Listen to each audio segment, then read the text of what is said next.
Hello and welcome to Estuary TV News. I'm Helen Barley. Coming up on tonight's show, we talk to Helen Wilson and Colin Binns about Carers Week, and Dan Kemp takes a look ahead at what's going on in the world of sport. But first, here is James Dunn with the news headlines. Hello, in the headlines today, up to 638 households could be forced to find a new home if a plan announced yesterday goes ahead, and why you should show your love for the deep, especially this week. A social housing group has announced plans to demolish the high-rise tower blocks that have become synonymous with Grimsby's East Marsh estate. Owners Shoreline say the 4 tower blocks and 2 maisonette blocks need £19 million worth of investment, but described them as unpopular and dated and said the money would be better spent on new projects. However, it could mean job losses for those employed in the blocks, and those living in the 638 properties will need to find new homes. We spoke to East Marsh councillor Stephen Besant about how residents have taken the news. Obviously it's going to have a big impact on the local community of East Marsh. Families are going to be displaced all over the borough, as far as I'm concerned, if the decision is to go ahead with the demolition. And it looks very likely, under the information what I've received as such very late last night. Residents will want to stop in the East Marsh, many residents, but if they're going to be displaced up to Cleethorpes or Humberston or the Walls or Nunsthorpe or whatever, that is not what they want. And I'll be listening to local residents to see exactly what they want. And before I make my decision, I want to get their views. Shoreline have opened a public consultation asking people what they think the land should be used for, which will run until August the 1st. A decision is expected in October. A 6-ton yacht that ran aground on the shores of the Humber has finally been rescued after 10 days on the bank thanks to an unusually high tide. The crew ran the boat ashore on Sunday the 18th of May and waited 12 hours for high tide to refloat the boat, but were unsuccessful. Humber Rescue then made numerous attempts to free the 22-foot yacht, but had no joy. But volunteers from the rescue heard that on Wednesday night the tide was due to be half a metre higher than usual and finally managed to free the vessel. Dave Roberts, chairman, trustee and coxswain, said this was a great opportunity to get the yacht off the mudbank and back to where it belongs. Councillor Philip Jackson has taken over as leader of the Conservative Party in North East Lincolnshire. Former leader Keith Brooks held the position for more than 20 years but announced in 2012 he would hand over the reins this May. But after being accused of a sex act in his garden last year, he stepped down as leader. He was found not guilty and welcomed back into the party as a councillor for the Haverstow ward in Cleethorpes.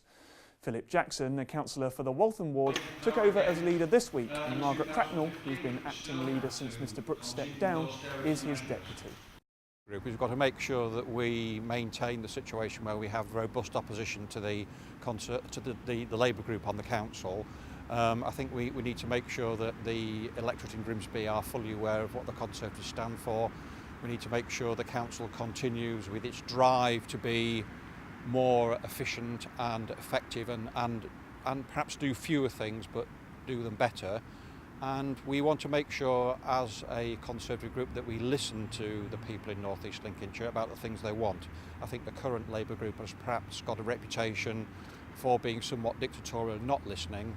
We want to make sure we hear what people are saying, take them with us, because if we want the community to do more for itself, we've got to make sure it's on board with the direction that the council's travelling. It's National Love Your Zoo Week, a chance to show your appreciation for local zoos and aquariums.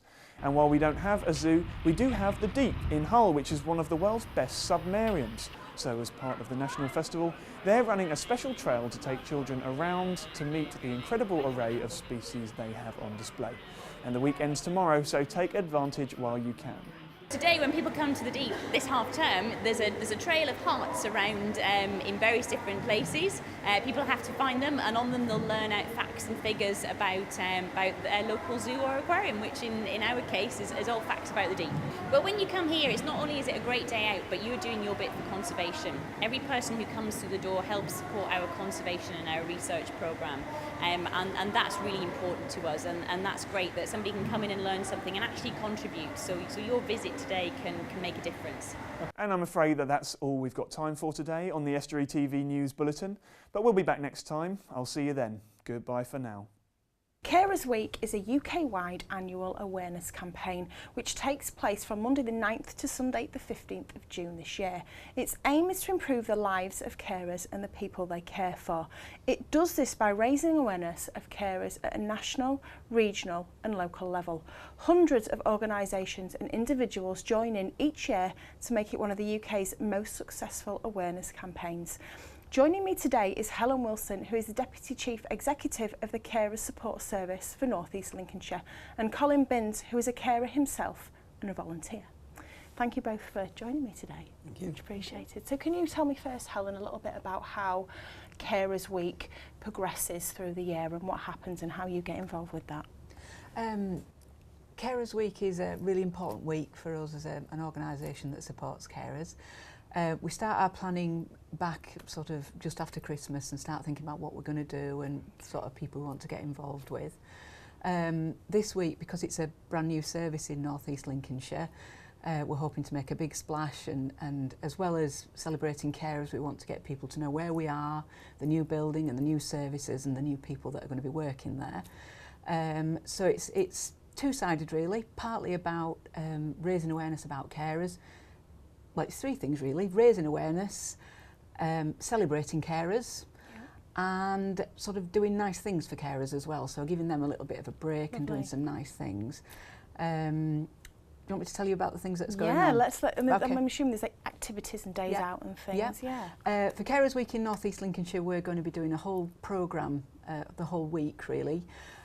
We've got a chocolate tasting event on Monday where carers can come along and we've got lunch, chocolate fondue, and then a chocolate tasting and a sort of a bit of information about how chocolate's made and that kind of thing, so carers can come along to that. Okay. We've got an event for parent carers on Wednesday, so that's people looking after disabled or children with additional needs. On the Wednesday we're going to do a pamper day for them so they can come along and have a massage, do some relaxation, meditation, that kind of thing. And then on Thursday is our grand opening. So we're having an open day so people can come along and have a look at the building, meet some of the staff, and we're going to have a vintage tea party. Oh, nice. And Colin, you're a carer yourself. What does this mean to you? Do you get involved? Are you going to have a massage and a pamper? Absolutely, yes. Reassuring for the likes of myself, who is a carer and I have been for a long time, for about 16 years. Okay. It's reassuring that you've got somewhere else you can go and have a chat, talk to people in the same field as myself, so you're not on your own. Yeah. You can have a coffee, chat, sit down time, relax time. So it's your downtime, isn't it? Absolutely, yeah, very much so. And you also volunteer as well, don't you? That's right, and that's what I do for my hobby and my interest, because as you can gather, caring is very stressful, whether you're looking after anybody from young age, because I look after my wife as well as my son. It's very stressful, so my downtime is volunteering. It's unique time for you as Absolutely. well, don't you, as a carer? And I'm assuming that's what, as a whole, Carers Week is about focusing on the carers and the downtime for them, because it's Grimsby Hospital Radio that you volunteer for, isn't it? And that's something you've done for many years. Absolutely, yes. And it's something you keep enjoying. I'm now coming up to my 16th year of doing hospital radio. So I like doing it because it's my downtime, it's my relaxed time, and then I can then go back home and carry on because you've cleared your head, you've had a fun evening out and you carry on. Lovely. And it's Volunteers Week next week, isn't it? So have you got anything planned for that? Not at the minute, but I am going to get involved with Carers Week and yes, just generally be a part of it. Lovely. So what's the real aim of Carers Week? Why does that Carers Week exist? Well, awareness really. Yeah. It's raising awareness. I mean, the statistics say out of every 10 people, 6 people will have a caring role at some point in their life. Okay. It affects everybody. That's a lot, isn't it? All walks of life, every part of the country, every type of person you can imagine. And it can come along all at once, or it can just be something that slowly creeps up on people. And people don't recognise themselves as carers. They just see themselves as mum, dad, sister, brother, daughter. And part of our challenge is to get people to realise that they don't have to do it on their own. Right. And there is actually quite a lot of support there for them, as much or as little as they like. Some carers don't need a lot of support. They jog along quite well on their own, but then at the low periods they can have a little bit of support and then go away and carry on again. Other people need more support. Everybody's different, and the service is designed so people can dip in and out when they need it, and as much or as little as they like. It's reassurance for them as well, isn't it? I mean, can you tell me a little bit about the new building? Because you've been part of the group as well, haven't you, in the support of the new building, well, the steering group? I was going to say, the new service started on the 1st of April, but as I said, you know, it was probably about this time last year when we were doing the work on the tender for that, so it's been quite a long build up to the 1st of April.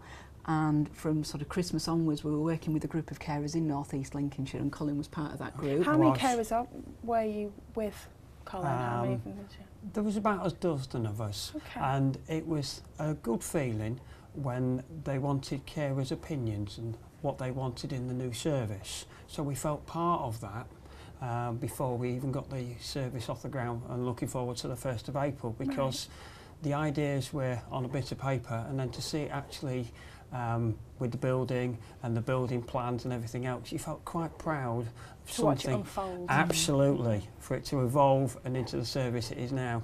That's absolutely fantastic. I mean, what part of your job entails you to get involved with Carers Week?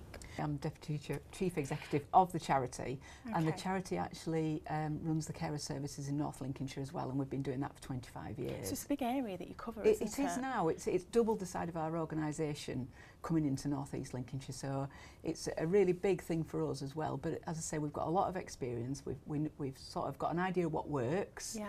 We've been very carer-led throughout those 25 years. We're run by a board of trustees, most of who are either carers or former carers. So they keep us very much on the straight and narrow as to what's appropriate for carers, and then obviously working with the carers in this particular area about what the particular needs of that group of carers was, because they're not always going to be the same. There are some similarities, but you know, focusing on what the research that had been done and the consultation with carers about what sort of things they wanted. How can people, if for anybody out there wants to get in touch, wants to get involved, wants to know more, what's the best way to get in contact? Well, we're open at Town Hall Square, which is a large, very imposing building. We're very proud of our building. It's opposite what used to be the registrar's office and next door to the library. Twitter, Facebook, yeah, phone Twitter, numbers? Facebook, Carers NEL. Lovely. That's fantastic. The website That's is great. Yeah, go for it. The website is carersupportcentre.com. Fantastic. Thank you both so much for joining me. It's been lovely talking to you. Thank you very much. Now, here's Dan Kemp with the sports update. Thank you, Helen. This Saturday, Hull FC travel to the London Broncos for the next instalment of Super League, with the side looking to better their recent form of 4 defeats in a row. The Black and White's last victory was at home to the Broncos in April, when the side ran out 40 points to 4 victors. Hull Kingston Rovers travelled to the Menderhorst Jungle on Sunday to face the Castleford Tigers. They beat FC's opponents, the Broncos, by 48 points to 16 last weekend. Former Grimsby Town striker Dale Southwell has signed a 1-year deal at fellow Lincolnshire club Boston United. Southwell was released by the Mariners at the end of last season after struggling for game time last term. In cricket, Yorkshire's county championship fixture against Rose's rivals Lancashire was called off on Wednesday due to the weather. Lancashire were all out in their first innings for 325, with Jack Brooks picking up a fifer, and in response Yorkshire scoring 243 all out, with skipper Andrew Gale the last man standing on 95. The game was abandoned with Lancashire on 48 for 3 in their second innings. In the Lincolnshire Premier League, Billingborough face Louth while Spawn play Market Raisin.